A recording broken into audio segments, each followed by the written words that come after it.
हर समय दुलारी करती रहती क्या? डांटती भी तो है क्या? उसके डांटने में दुलार नहीं होता क्या? कैसे डांटती है? ये दूध पी, नहीं हमारी इच्छा नहीं, थप्पड़ मारेंगे, दूध पी, और दूध पी लेता ना। अब आप उसमें ये विचार करके तो उसमें माँ का क्या नाराज होना और क्या प्रसन्न होना, आपके लिए ही तो है ना। चल बाथरूम चल, स्नान कर, श्रृंगार, हम नहीं हम खेलेंगे, जाके थप्पड़ मारती, चल सीधे चल। ये मारा की नाराजगी है?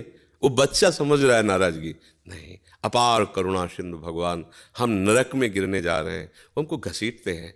उस समय उनका जो घसीटना होता है हमें लगता है गुस्सा हो रहे हैं, भगवान गुस्सा नहीं हो रहे, भगवान कृपा कर रहे हैं, पर हम वो समझ नहीं पाते हैं।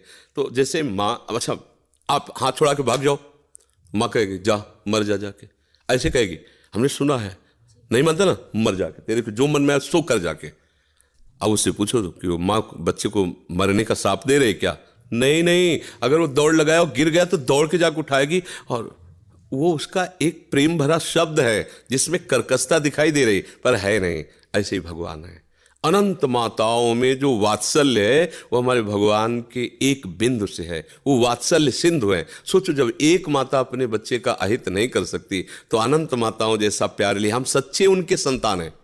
क्योंकि ये शरीर मायाकृत पांच भौतिक है जो माँ के गर्भ से रच कर आया है, लेकिन जो मैं हूं वो केवल भगवान का अंश हूं, माया रचित मैं नहीं हूं।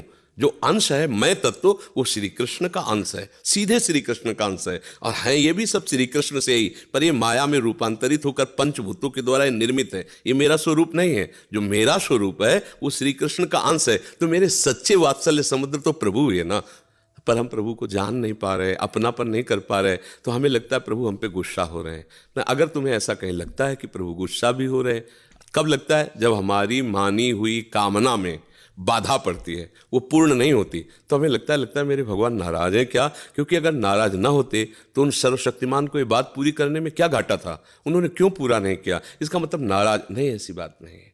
जैसे हम चाह रहे हैं कि हमें 100 रुपया मिल जाए, तो आज जाकर के मैं ऐसा ऐसा मनमानी करूं, माँ कहीं 25 पैसे भी नहीं देंगे, नहीं देंगे, जा। क्यों? क्योंकि पता है कि अगर आज 100 रुपया पाएगा, हो सकता है कोई नशा करे, गंदे आचर, नहीं देंगे। और वही माँ जब देख लेगी कि हाँ आप सही ढंग से खर्चा कर देते हो, तो अपनी कमाई हुई पूरे जीवन की संपत्ति आपको दे देगी। ऐसे ही हमारे भगवान है, हमारे तो सब बच्चे, नौ उपद्रवी बच्चे हैं, तो उतना दे देते हैं जितने खेल में हमारा नुकसान ना हो। जब हम मनमानी आचरण करने के लिए तैयार होते हैं और उनके शरणागत होते हैं, तो वो घेर देते हैं, हर वो बात नष्ट कर देते हैं जिससे हमारा अमंगल होगा। क्योंकि भगवान का एक नाम है मंगल भवन अमंगलाय, और हम मान रहे हैं कि उसमें मंगल है, और भगवान देख रहे हैं कि इसमें अमंगल है, उसको काट देते, पर हम समझ नहीं पाते हैं। एक दो मित्र थे, कई बार सत्संग में सुनाया है, वो दोनों मित्र कुछ दिनों के बाद आचरणों में दोनों के परिवर्तन हो गया। एक गंदे लोगों की संगत में शराब पीना, जुआ खेलना, वैश्यागमन करना, इधर चल पड़ा, और एक गंगा स्नान करना, नाम जप करना, भागवत सुनना, संतों का समागम करना। काफ़ी लंबे समय तक दोनों का मिलान नहीं हुआ।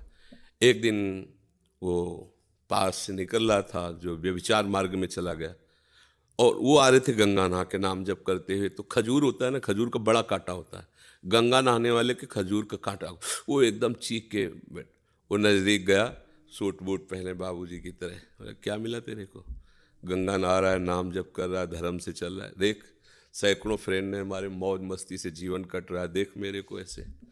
थोड़ी देर के लिए उसको लगा कि यार बातों से ही बचपन से गंगा नहा रहा हूँ, नाम जप कर रहा हूँ, सही ढंग से खाने को भी नहीं, देखो नंगे पैर गंगा नहाने गया था तो खजूर का कांटा ला, वो बूट पहने घूम रहा है। वो गया, उसको उपहासास्पद वचन कहकर, और अंदर से कि क्या भगवान मैं गलत हूँ, मेरा मार्ग गलत है। उतनी देर में एक वयोवृद्ध के रूप में प्रभु आए, कहा लाओ लाओ मैं कांटा निकाल देता हूँ। बोले कांटा तो तुम ना निकालोगे तो हम ही निकाल लेंगे, पर हृदय में जो कांटा लग गया है अभी उसके वचनों से, उसका संशय। बोले क्या? बोले वो मित्र हमारा, हम दोनों मित्र थे, हम सतमार्ग में आए, वो कुमार्ग में आए, उसका मैल खड़ा है, सूट बूट से टहलता है, कभी उसको जुकाम भी नहीं हुआ, नंगे पैर चलता हूँ, खाने को भी नहीं, देखो अभी कांटा खजूर का लगा हुआ, गंगा नहा के आ रहा हूँ, कोई पाप कर्म नहीं, ये सब क्या है? क्या हमारे भजन का यही फल मिला हमको? तो उनका नहीं, तुम केवल अभी वर्तमान को देख रहे हो, मैं तुम्हें अनेक जन्मों की बात बताता हूँ। ये जो अभी गया तुम्हारा मित्र पूर्व का पुण्यात्मा पुरुष है, इसने खूब दान पुण्य किए थे, इस जन्म में इसे चक्रवर्ती सम्राट का वैभव प्राप्त होना था, इसने जो पाप कर्म किए सब नष्ट हो गया है। अभी कुछ क्षणों के लिए आपको ये दिखाई दे रहा है, जहां इसका वर्तमान का पाप और पूर्व का पुण्य नष्ट होकर पूर्व का पाप जुड़ा तो ये नष्ट हो जाएगा, ये किसी काम का नहीं रहेगा, देखना। और तुम्हारे ऐसे पाप थे कि इसी समय तुम्हें सूली की सजा मिलनी थी। पहले पुराने जमानों में सूली की सजा होती, भाले जैसे एक यंत्र में ऊपर से उसको लाके छोड़ा जाता था, गुदा द्वार में घुस के ऐसे, अब वो कितने घंटों में तड़प के मरे, बहुत कष्टप्रद मृत्यु। बोले तुम्हें सूली की सजा, तो खजूर के कांटे में निकल गई। तुम्हारा वर्तमान का पुण्य और पूर्व के जो पाप है वो नष्ट हो चुके हैं, और पूर्व का पुण्य, ये दोनों जब मिलेंगे तो तुम्हें जो अपार सुख होगा वो सोच भी नहीं सकता। इसलिए तुम गलत नहीं हो, अपने विचारों को शुद्ध रखो। तो धर्म से चलोगे, ठीक चलोगे, तो हो सकता है आज तुम्हें कष्ट लगे, ऐसा लगे कि भगवान हमको क्यों नहीं दे रहे हैं सुख वैभव जो मैं चाहूँ। लेकिन देखो सामने वाला गलत कर रहा है, अधर्म कर रहा है, बहुत फल फूल रहा है, वो फल फूल नहीं रहा, वो हाइलोजन की तरह चमकेगा, फ्यूज हो जाएगा, और तुम दीपक की तरह जलोगे, बराबर तुम्हें आनंद प्राप्त होता रहेगा। ये पक्का समझ लीजिए, कोई कहानियां नहीं है। धर्म से चलने, देखो ना दुर्योधन को, एकदम सब ऐसा लग रहा था कि अब क्या होगा पांडवों का, 12 वर्ष का वनवास, 1 वर्ष का अज्ञातवास, मतलब कभी नहीं हट पाएंगे। इन महान बलियों को कहां छुपाया जा सकता है 1 वर्ष तक, अगर जान गए तो फिर 12 वर्ष का, यही चाल चले थे। लेकिन जिनके सहायता करने में भगवान, उनको आखिरकार हस्तिनापुर के चक्रवर्ती सम्राट पद पर महाराज युधिष्ठिर ही बैठे, और उनके कुल में कोई पानी देने वाला नहीं बचा, सब नष्ट हो गए। तो अधर्म थोड़ी देर तुम्हें लगेगा फलते फूलते, पर उसका परिणाम है नाश।